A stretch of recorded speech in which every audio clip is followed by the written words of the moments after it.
Teknooloojiin bu'uura waan hundumaati.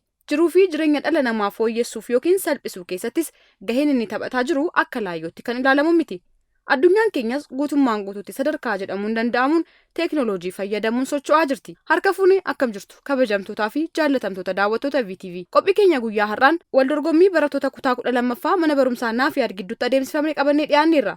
Qophicha qopheessee kan isiniif dhiyeesse Anayyaantuu Baacaati.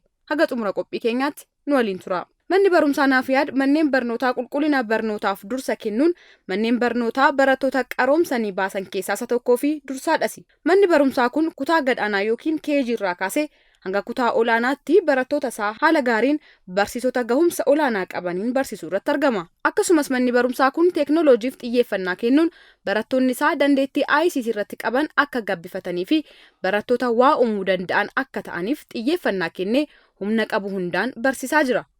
Manni barumsaa kun guyyaa ICT waggaa waggaadhaan kabaja.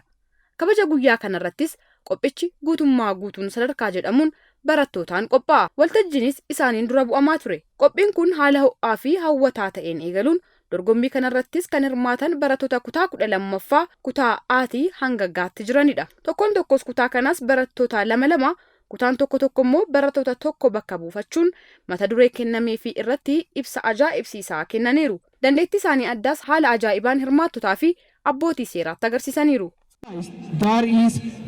That is to accomplish manual acquisition with gaze initiate the cursor. In which their mutual linkage has delinquency pieces. They make a specific search keywords. So after that, the marketer makes a optimization on the website that they made for their customer. So the optimization of that website will begin to rank on the first page of the results that we search in. So generally when we say SEO or search engine optimization, we are saying that it is a several tactics that is used to increase the visibility of the websites on search engine. So what is the third one, Stephen? Digital marketing issues is that we can educate people about traditional marketing and digital marketing in general. If we educate them enough to use digital marketing well, they will not have to experience that. And the last one, in my opinion, what you should do to overcome digital marketing digital marketing concern problems is that you must be creative, you must be fast, you must be patient, you must be reliant on technological things. Memories with every situation we get. So I have something to tell you. Where is it? Where is it? In 7th century, Morton Herring discovered virtual reality. We find the Internet of Things is a networking of smart objects.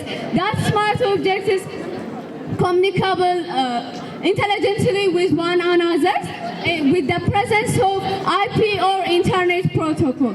Guyyaan ICT kun waggaa waggaan kan qophaa'u akka ta'ee fi kana booddees haala fooyya'aa ta'een kan itti fufu ta'uusaa immoo itti gaafatamaan manneen barnoota Naafiyaad kan ta'an barsiisaa Dajanii Dallalee dubbataniiru. Guyyaan ICT waggaa waggaadhaan kutaa 12 ijoollee barattoonni kutaa 12ffaa dura akka dorgommiitti teknooloojii wajjin hammam akka walitti dhufeenya qaban kan guyyaatti agarsiisanidha. Dorgommiidha. Abbaan mo'atee badhaasa qaba. Haa ta'u malee immoo ijoolleen kun qaama hirmaatus akka barumsaatti waggaa laaltu baay'ee saayinsawaa kan ta'e haala teknooloojii irratti waan gaarii kennaa jiru. Bara dhufus akkasumatti itti fufna. Garuu kana keessatti teknooloojii wajjin barattoonni keenya kan jalqabanii kutaa 3ffaa irraa kaasaniiti. Kutaa ICT kan baratan. Kutaa 3ffaa irraa kaasanii barachuun isaanii immoo kunoo dandeettii akkanaa horachuu isaanii agarsiisa.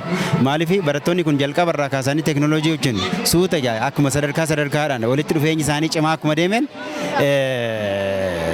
addan ta'u fuuldura riisarchii waggaa gaggeessan barattoonni kun wanti rakkatan hin jiru. Itti dabalanis barsiisaa Dajaniin manni barumsaa isaanii barattoota isaaniif deeggarsaa barbaachisaa ta'e kan taasisu ta'uu ibsaniiru.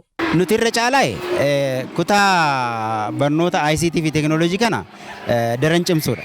Daran yoo cimsine immoo ijoolleen amma kutaa 3 irraa kaasanii kan baratan kana daran amma karikulamii isaa qopheessineerra kutaa 3 irraa kaasne.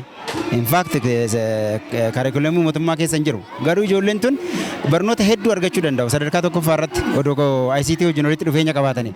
Kanaafuu nuti irra caalaa kutaa ICT keenya cimsine ijoolleen kun barnoota gaarii akka argatanii guddatan taasisuudhaaf irra caalaa akka hojjennu kaka'umsa nu kenna. Maaliif amma har'a guyyaan irraa akkanatti hubanne kun irra caalaa akka irratti hojjennu kaka'umsa nu kenna jechuudha. Manni barumsaa kun guyyaa ICT kana kabajuu kan eegale bara 2011 irraa kaasee akka ta'ee fi sababuma qophii kanaanis barattoonni mana barumsaa kana biyya isaanii bakka bu'uun Afrikaa irraa tokkoffaa addunyaa irraa immoo 8ffaa bahuun akka xumuranii fi kaayyoo qophichaas hundeessaan qophii kanaa barsiisaa Suufiyaan Abdulqaadir akkas jechuun dubbataniiru. Hayyee qophiin kun guyyaan har'aa guyyaa mana barumsa qophaa'ina naaf yaadu guyyaa ICT'ti.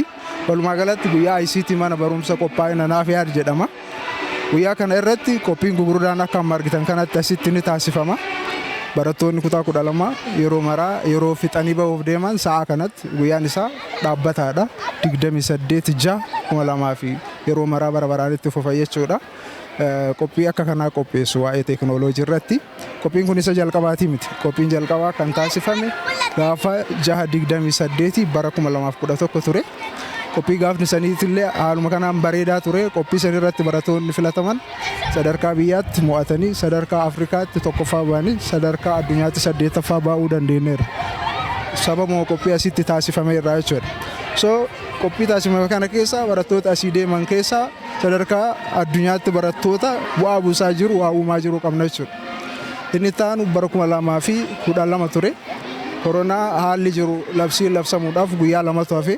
Daddaffiidhaan guyyaa 28 ture irraa 26tti gad deebisne guyyaan kun akka taasifamu taasifne haala gaariidhaan raawwatame inni taanu 2013 sababa koronaatiif irra dabarre inni ammoo argitan kana guyyaa 28/6/2014 haala amma irra jirru kanaan kabajaa jirra jechuudha.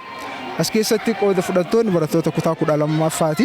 Barattoonni kutaa 12ffaa haala baratanirraa ka'anii haala itti cimanirraa ka'anii piroojeektii kennameef haala amma isin argitan kanaan dhiyeessuu danda'aniira. Barattoota kana keessaa kutaalee 12 keessaa kutaa hagajii qabna. Eerraa hagajii yookaan aarraa hagagaa qabna. San keessatti wal dorgommiin kutaa kutaadhaan yookaan daree dareedhaan taasifame akkuma argaa jirtanitti. Eega faayinaalii fudhatanii booda ji'a takka dura jechuudha. Guyyaa irraa ji'a takka dura barattoonni taayitilii yookaan immoo mata dureelee amma argitan kana galchanii mata duree fudhatamuu danda'u keessaa fudhannee kan barbaachifneef sadarkaa kanaaf gituu hin dandeenye keessaa hambisne haala kanaan qophii ji'a takkaa taasisanii haala kanaan argamaniiru.